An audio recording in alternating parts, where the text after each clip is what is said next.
Hi dears, welcome back to my channel.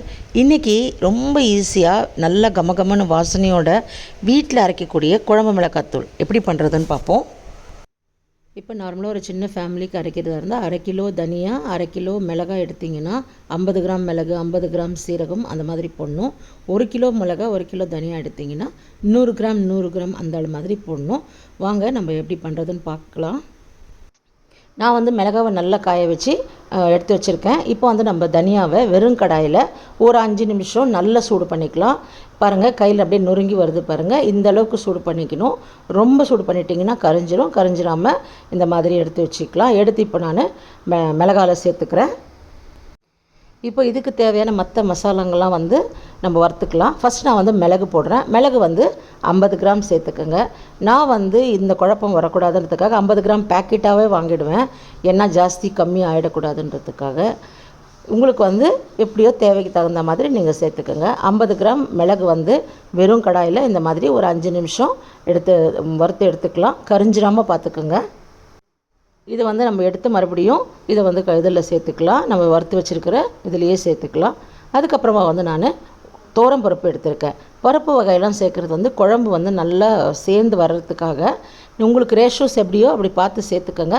ஆனால் இது மாதிரியே சேர்த்திங்கன்னா குழம்பு ரொம்ப அட்டகாசமான டேஸ்ட்டில் வரும். இப்போ நான் 50 கிராம் பருப்பை ஒரு 5 நிமிஷம் நல்லா சூடு பண்ணி மறுபடியும் எடுத்து அதில் சேர்த்துக்கிறேன். கரிஞ்சிடாமல் பார்த்துக்கோங்க. கொஞ்சம் நல்ல ஒரு லைட்டாக ஒரு வாசனை வரும்போதே எடுத்துட்டிங்கன்னா சூப்பராக இருக்கும்.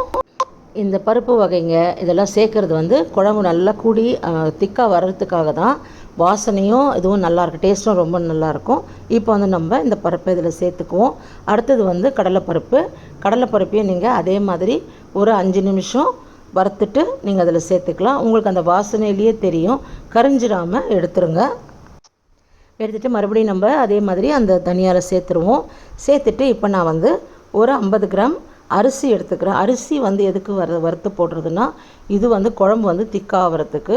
டேஸ்ட்டு நீங்கள் செம்ம அட்டகாசமாக இருக்கும். இது நீங்கள் புழுங்கல் அரிசி எடுத்துக்கோங்க, சாப்பாட்டு அரிசி அந்த மாதிரி எடுத்துக்கிறது நல்லது. பச்சை அரிசி முடிஞ்ச அளவுக்கு அவாய்ட் பண்ணிவிடுங்க. அதுவும் நான் ஒரு 50 கிராம் எடுத்திருக்கேன். இதையும் நம்ம நல்லா வறுத்துருவோம். வறுத்துட்டு ரொம்ப அரிசி ப்ரௌன் ஆகிடக்கூடாது. நார்மலாக அந்த சூடு வரணும்.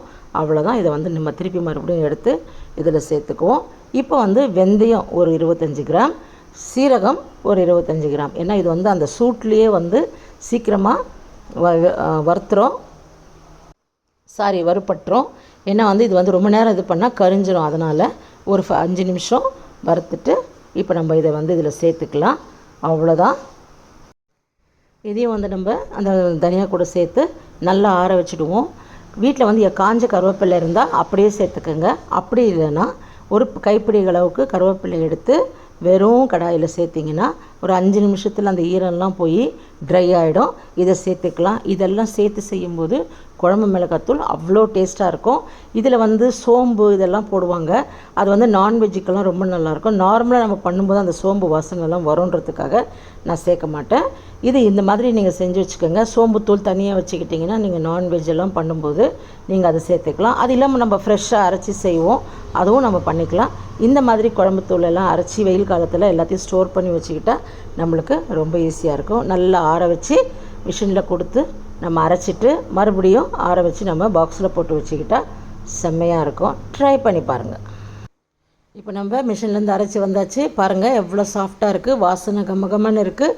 இதை நல்ல ஏர்டைட் பாக்ஸ்லேயே போட்டு வச்சு யூஸ் பண்ணுங்கள். Take care tears.